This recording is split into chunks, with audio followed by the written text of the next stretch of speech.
Assalamualaikum warahmatullahi taala wabarakatuh. Alhamdulillah. Alhamdulillahilladzi hadana li hadza wa ma kunna linahtadiya laula an hadanallah. Wassalatu wassalamu ala Rasulillah wa ala alihi wa sahbihi wa man wala.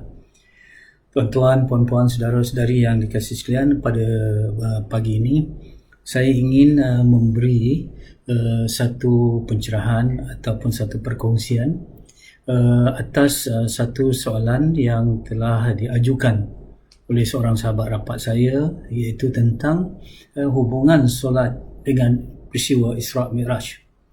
Apakah hubungan solat dengan peristiwa Isra' Mi'raj? Walaupun bulan Rajab telah berlalu, tetapi ini bukanlah berarti pengajaran ataupun ibrah serta hikmah daripada Isra' Mi'raj itu berlalu dengan berlalunya bulan Rajab, tetapi ia tetap relevan dan signifikan sepanjang kehidupan kita, kerana solat adalah kualiti kehidupan kita di dunia, dan solat juga akan menentukan kualiti kehidupan kita di hari akhirat. Baik, pertama dalam peristiwa Isra' dan Mi'raj.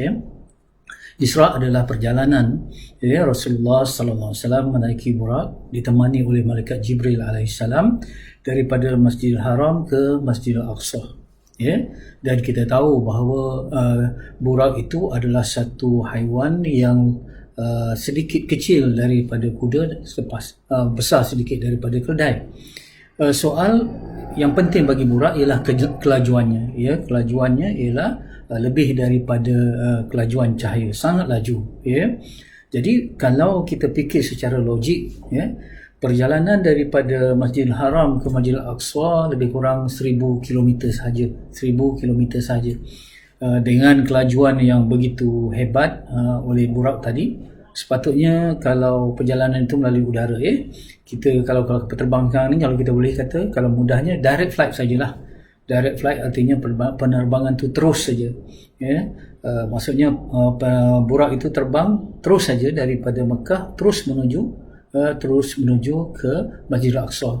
Tetapi kita diberitahu dalam sejarahnya bahawa Rasulullah sallallahu alaihi wasallam singgah di 3 tempat, atau kita kata RNR, rehat dan rawat, di 3 tempat. Yang pertama, Rasulullah SAW rehat di Madinah, iaitu tempat beliau baginda akan berhijrah nanti. Yang kedua, baginda Rasulullah SAW berhenti di Bukit Tursina, ialah tempat Nabi Musa AS menerima penih wahyu. Dan yang ketiga, Rasulullah SAW berehat di Baitul Laham, iaitu tempat Nabi Isa AS berjuang di situ. Baik, di 3 tempat inilah Rasulullah SAW berhenti. Dan bila kita kata berhenti, apa yang dibuat oleh Rasulullah? Kalau kita dalam perjalanan, bila berehat RNR, sama ada kita minum air, pergi ke tandas, ataupun kita sekadar tidur sebentar. Tetapi diberitakan bahawa Rasulullah SAW apabila berhenti di 3 tempat ini, baginda akan solat 2 rakaat. Artinya Rasulullah SAW berhenti rehat dan rawat dengan solat. Jadi ini memberi pengajaran kepada kita bahawa dalam kehidupan kita ini yang paling kita perlukan ialah kekuatan hati. Hati kita inilah yang menggerak kaki kita untuk berjalan, hati kita lah yang menggerak tangan kita untuk memegang, dan segala-galanya dikawal oleh hati. Sebab itu hati tidak pernah berehat, walaupun tangan mungkin berehat, kaki mungkin berehat. Sebab itu untuk mengubat keletihan hati ini yang paling penting. Ini kadang-kadang kita tak fikirkan dalam hidup. Yang kita bagi kerehatan ialah tangan kita urut, masaj, ataupun kita nak rehatkan mata kita pergi ke spa dengan urutan dan sebagainya. Tetapi kita jarang dia berfikir untuk memberi kerehatan pada hati kita. Rehat pada hati kita seperti mana yang telah ditunjukkan oleh Rasulullah sallallahu alaihi wasallam ialah melalui dengan solat. Sebab tu sering diungkapkan bahawa hidup ini penat, mari berehat dengan solat. Hidup ini penat, mari berehat dengan solat. Artinya hati yang melalui pelbagai tribulasi, ujian, kesusahan, kesedihan dalam hidup, maka hati ini perlu direhatkan. Sebab itu cara untuk merehatkan hati dia adalah dengan solat. Masih ingat lagi tuan-tuan, puan-puan, satu ungkapan yang selalu saya yang selalu saya ulangkan, iaitu bila Rasulullah SAW nak menyuruh Sayyidina Bilal radhiyallahu anhu supaya azan, Rasulullah akan kata, arihna bis solah ya Bilal, rehatkan kami dengan solat wahai Bilal. Artinya solat adalah satu kerehatan. Hidup ini penat, mari berehat dengan solat, ya. Jadi solat adalah masa untuk kita, kalau meminjam kata Stephen Covey, ya, dia katakan sharpen the saw, iaitu mempertajamkan gergaji kita balik. Jadi solat adalah untuk mempertajamkan semula pemikiran kita, jiwa kita, perasaan kita untuk menghadapi kehidupan yang penuh dengan cabaran ini. Sebab tu solat adalah ibu kepada semua stress management, pengurusan stres kita. Asasnya adalah dengan kita solat kepada Allah, serahkan urusan kita kepada Allah, sujud, kita letakkan kepala kita yang berfikir, yang penuh dengan masalah ke bawah, dan kita keluarkan semua masalah itu melalui sujud kita, ya. Ini yang katakan baik. Inilah kaitan antara solat dengan Isra Mi'raj yang pertama. Yang kedua, saya selalu juga mendengar guru-guru kita mengungkapkan satu perkataan yang bukan hadis, ada setengah kata bukan hadis, tak nampak, tak dijumpai adanya, tetapi ungkapan ini adalah ungkapan yang baik, hikmah, dikatakan, iaitu as-solah mi'rajul mu'minin. Solat adalah mi'raj orang mukmin. Artinya kalau Isra, perjalanan mendatar, ya, yang horizontal antara Masjidil Haram dengan Masjidil Aqsa, tetapi Isra adalah perjalanan yang vertikal, artinya yang menegak. Daripada Masjidil Aqsa, Rasulullah SAW naik langit pertama, langit kedua, langit ketiga, langit keempat, sampailah ke Sidratul Muntaha. Bila dikatakan solat adalah mi'raj orang mukmin, ya, mi'raj orang mukmin. Jadi di sana kita nampak apa yang dikatakan mi'raj itu. Mi'raj itu ialah Rasulullah bertemu dengan Allah Subhanahu Wa Taala. Ya, artinya kalau seorang mukmin itu dalam solatnya, sekiranya solat itu benar-benar dikerjakan dengan dilaksanakan, didirikan betul-betul dengan sepenuh hati, di sana ada yang dikatakan wukuf qalbi, iaitu kita menolak ingatan-ingatan yang lain selain ingat kepada Allah. Begitu juga hudur hati kita hadir di dalam solat, mula daripada takbiratul ihram sampailah salam yang pertama. Artinya betul-betul kita sudah mi'raj kepada Allah. Bukan mi'raj dengan anggota, bukan mi'raj dengan badan, tetapi hati kita yang bertemu dengan Allah. Sebab itu dikatakan solat adalah silah ataupun hubungan kita dengan Allah. Jadi apabila kita solat, waktu itu hati kita berhubung dengan Allah Subhanahu Wa Taala. Di situlah kita ada berbisik-bisik, mengadu dengan Allah, meminta dengan Allah. Selain itu kita meluahkan semua permintaan kita, kedaifan kita sebagai seorang hamba yang hina kepada Allah Subhanahu Wa Taala yang Maha Mulia, ya. Di sini kita kalau duduk antara sujud, Rabbi firli warhamni wajburni warfa'ni warzuqni wahdini wa'afini wa'afani, 8 permintaan itu, daripada minta diampunkan, minta diafiatkan, minta kita ditinggikan derajat, minta diampunkan segala dosa. Subhanallah, itu adalah hubungan kita dengan Allah, artinya hubungan peminta yang hina kepada yang pemberi yang Maha Mulia. Artinya waktu itu hati kita sudah mi'raj, ya, sudah berhubung hati kita. Begitu juga dengan solat, seperti mana yang selalu saya katakan, dalam solat kita ada haya, kita ada rasa malu dengan Allah, kita ada rasa haibah, kita rasa macam Allah Subhanahu Wa Taala, bukan macam, ya, sebenarnya Allah Subhanahu Wa Taala maha hebat, maha luas kekuasaan dan kerajaannya, dan kita bila bersimpuh di depan Allah, kita rasa miskin, lebih hina daripada seorang peminta sedekah, ya, kepada Allah Subhanahu Wa Taala. Waktu itu hati kita berhubung, ya, rasa khauf, rasa khasyah, rasa takut kepada Allah atas dosa-dosa kita, sama ada dosa yang lalu, sama ada dosa yang kini, dosa akan datang, sama ada yang kita sengajakan ataupun tidak sengajakan. Kita benar-benar minta ampun kepada Allah Subhanahu Wa Taala. Hati kita merayu-rayu berhubung dengan Allah. Begitu juga hati kita, subhanallah, ya, kita memuja Allah, berbisik-bisik untuk menyanjung dan untuk mengagungkan Allah. Sebab itu dikatakan apabila kita membaca Fatihah itu adalah bukan sekadar komunikasi kita dengan Allah, tetapi komunikasi dua hala. Ya, Allah Subhanahu Wa Taala pun berkomunikasi kita. Setiap ayat Fatihah ataupun ayat-ayat dalam surah Al-Fatihah kita baca tu Allah Subhanahu Wa Taala menjawabnya. Ya, bila kita kata alhamdulillah hamidani abdi, hamba-Ku telah memujiku, hamba-Ku telah mengagungkanku dan sebagainya. Ini kita lihat dalam hadis sahih, ya, bagaimana setiap Fatihah, ayat-ayat Al-Fatihah itu bukan saja dialog satu hala, tetapi dua hala antara seorang hamba dengan Tuhannya, ya. Sebab itu kalau kita lihat bila dikatakan solat adalah satu silah ataupun hubungan, solat adalah satu kurniaan yang sangat besar. Ya, kerana sebelum itu memang dah ada solat, tetapi tidak ditaklifkan ataupun diberi hukum wajib solat. Ya, sejak malam Isra Mi'raj itulah kita dapat kata 5 waktu solat itu, yang mulanya 50 waktu, ya.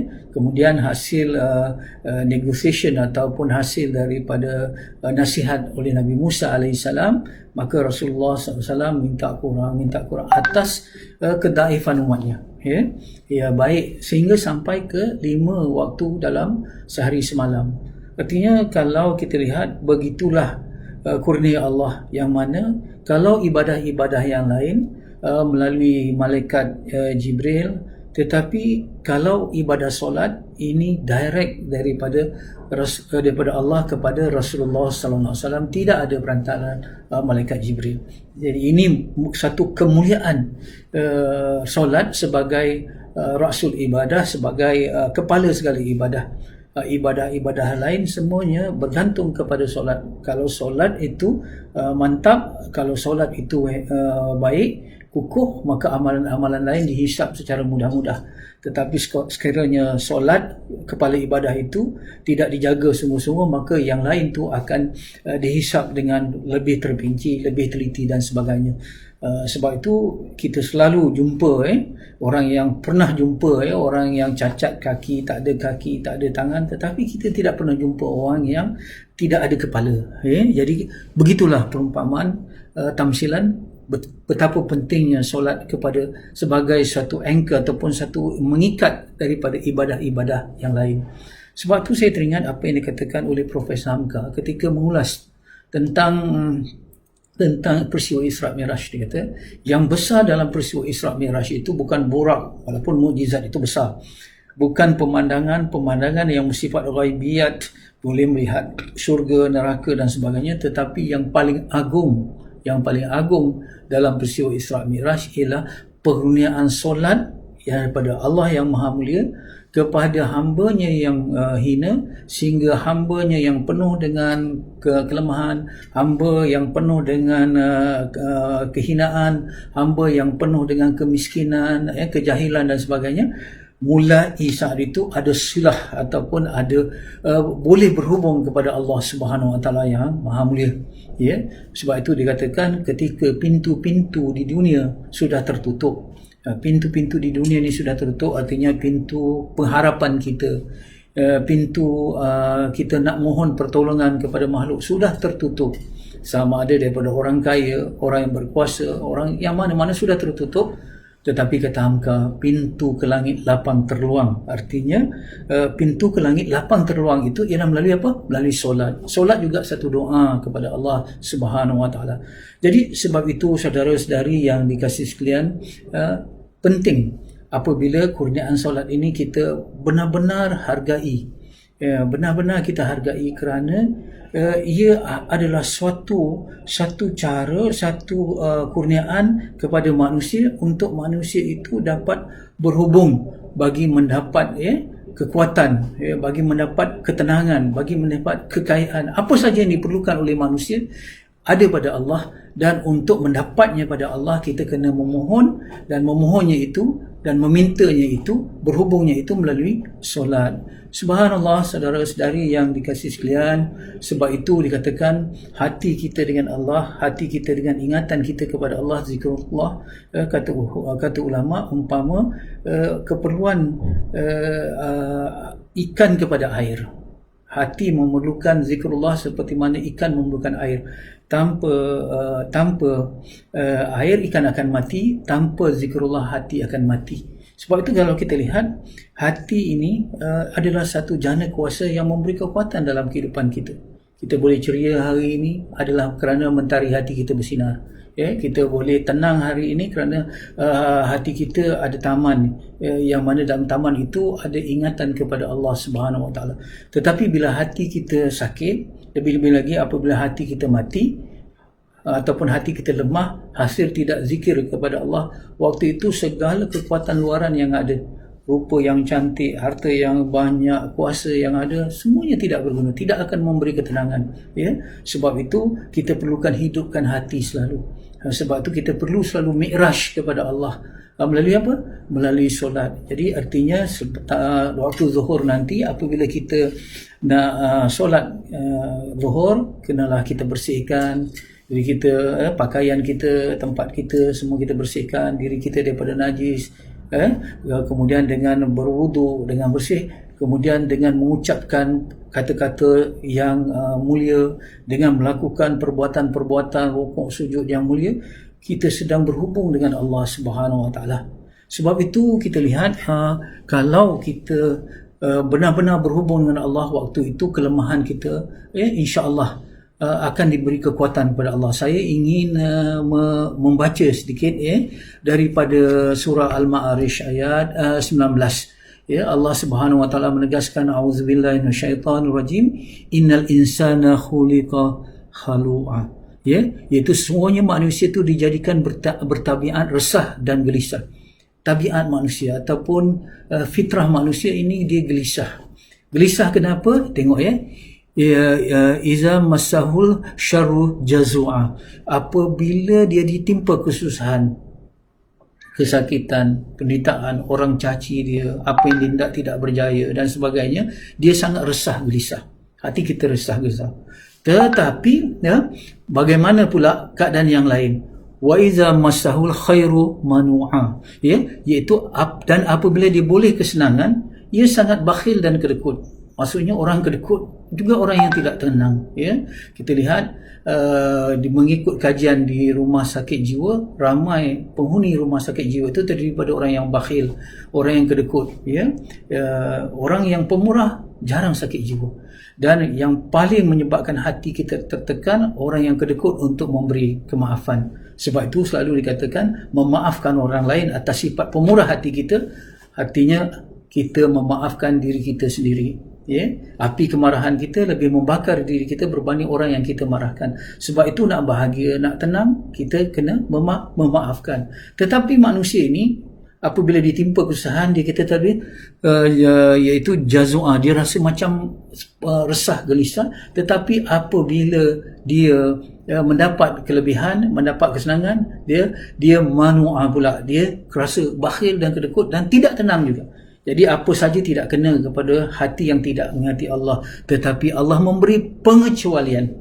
Sebab itu dalam ayat yang ke-22 Allah Subhanahu Wa Taala menegaskan illal musallin, iaitu kecuali orang-orang yang mengerjakan solat, orang yang berhubung dengan Allah, orang yang mi'raj hati dengan Allah, orang yang wukuf kalbi, orang yang hudur hatinya apabila dalam kehidupan yang serba sibuk ini dia berehat apabila dia mengadu kepada Allah. Dan Allah menambah lagi allazinahum ala salatihim daimun, artinya apa? Iaitu mereka yang tetap mengerjakan solat, istiqamah, konsisten.